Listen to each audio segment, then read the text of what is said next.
Let's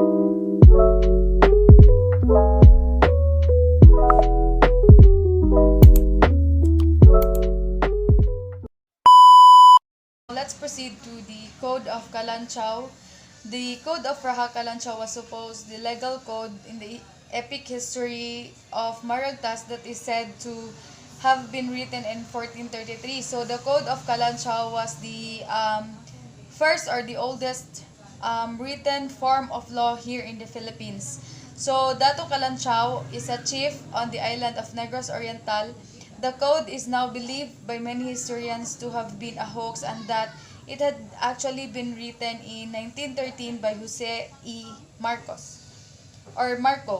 as part of the historical fiction Las Antiguas Leyendas de la Isla de Negros, or in English, the ancient legends of the island of Negros, so which he attributed to the priest named Jose Maria Pavon.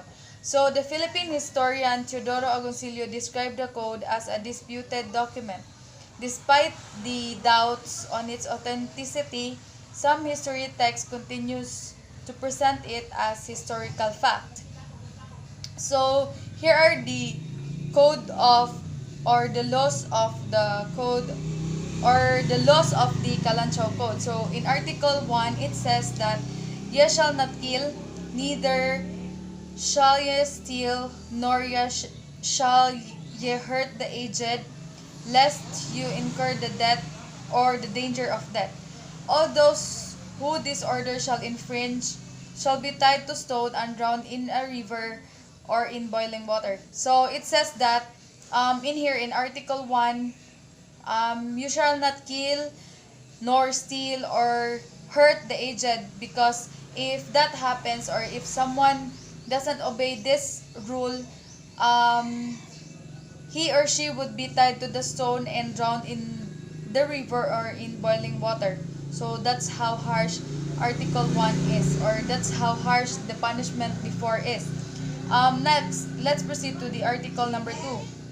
You shall punctually meet your debt with your headman.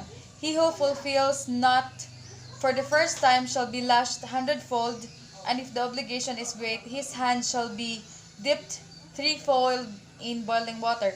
On conviction, he shall be flogged to death. So this means that he or she shall be punctually present if his or her headman is calling him. And if not, his or her fingers will be dipped in 3-fold in boiling water or be flogged to death. Article 3, obey ye, no one shall have wives that are too young, nor shall be more than what he can take care of, nor spend much luxury. He who fulfills not, obeys not, shall be condemned to swim 3 hours, and forced the second time shall be scourged with spines to death. So this means that in Article 3, no man should marry a woman that is too young or someone he cannot take care of, because if that happens, he will be given the punishment to swim 3 hours, and for the second time he will be scourged with spines to death. In Article 4, observe and obey ye, let not the peace of the graves be disturbed. Due respect must be accorded them on by passing caves and trees where they are. He who observes not shall die by bites or of ants, shall be flogged with spines till death. So in Article 4, they give respect to those the past ones, or let the peace of the graves be disturbed. So they are not allowed to pass by the graves of the ancestors or their ancestors, and if that happened, he or she will be given the punishment. He or she will be exposed to the bites or shall be flogged with spines till death. Article 5. Exchange in food must be carried out faithfully. He who complies not shall be lashed for an hour.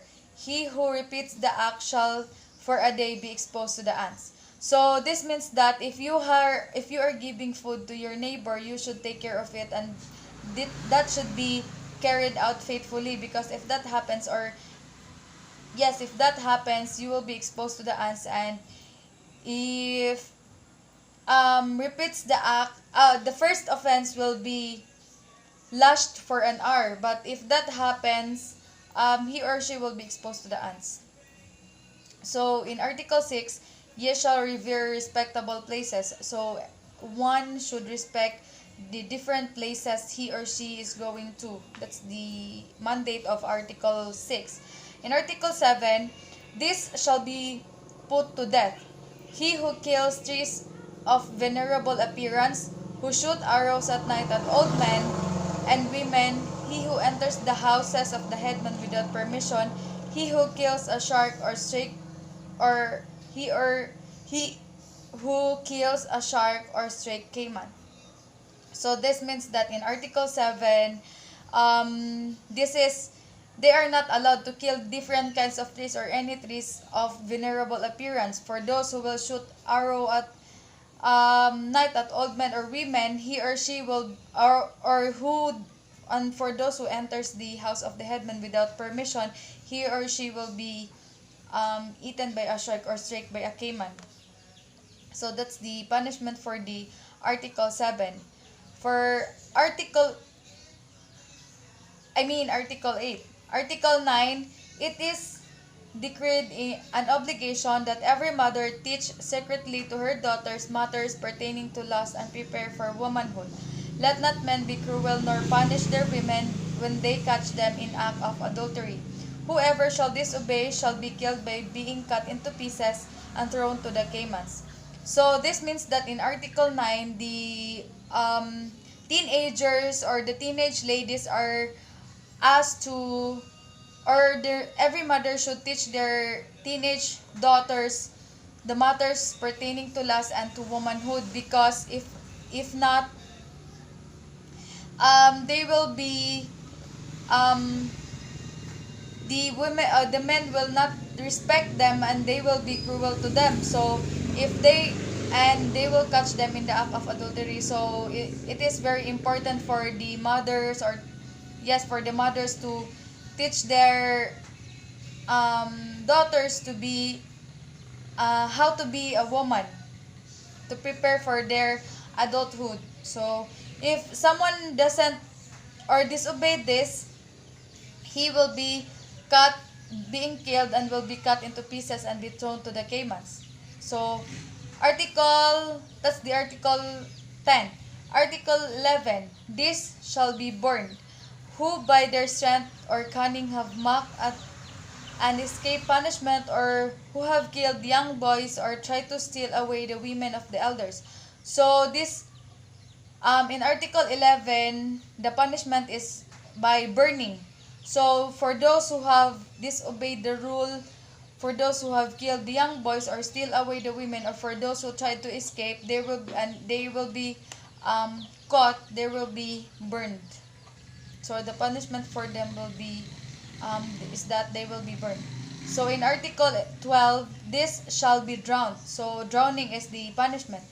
All who interfere with their superiors, for those who interfere with their superiors or their owners of the masters, all those who abuse themselves through their lust, those who destroy their anitos by breaking them or by throwing them down. So for whoever destroy or disobey this rule, they shall be drowned. Article 13. All this shall be exposed to ants for half a day. So this is the punishment. For those who will kill black cats during a new moon, or steal anything from the chiefs or agorangs, however small the object may be. So they will be exposed. If they are caught, they will be exposed to the ants for half a day. So in Article 14, this shall be made slave for life. So this is for life sentence. So for those who have beautiful daughters and deny them to the sons of chief with bad faith, hide them away. So this is somehow funny, but yes, for those who have beautiful daughters and they will not allow them to marry they will deny them to the sons of the chiefs, they will be made slaves for life. So that's the punishment. Okay, so for the Article 15 concerning beliefs and superstitions, this shall be beaten. So the punishment shall be beaten and concerns with the beliefs and superstitions before. Who eat the deceased flesh of beasts which they hold in respect, or the herb which they consider good, who wound or kill the young of the manul or the white monkey. So they will be beaten if they um, disobey this rule. Article 16. The fingers shall be cut off. So if they are caught doing this act, their fingers shall be cut off. Of all those who break idols of wood and clay in their alangans and temples, of those who destroy the daggers of the Tagalons or break the drinking jars of the latter. So that's the punishment. Their fingers shall be cut off if they have found, or they found out that someone broke the jars or break the jars, someone who destroys the daggers or the tagalons, or the break or they or someone break the idols of their temples, so their fingers shall be cut off. Article 17. This shall be killed. So if someone was caught doing this act, they shall be killed. So for those who profane sites where idols are kept and sites where are buried the sacred things of their diwatas and headmen. So he who performs his necessities in those places shall be burned. So no one should pick or take a peek on the profane sites where idols are kept, because if they are found that they disobey this rule, they will be killed. Article 18, or the last article. Those who do not cause these rules to be obeyed, if they are headmen, they shall be put to death by being stoned and crushed. So if they do not, or if someone disobey these rules, if you are a headman, you shall be crushed and put to death by stone. If they are agorangs, they shall be placed in rivers to be beaten by sharks and caiman. So that's the punishment. So that is equivalent to death sentence if someone doesn't or disobey the rules. So that would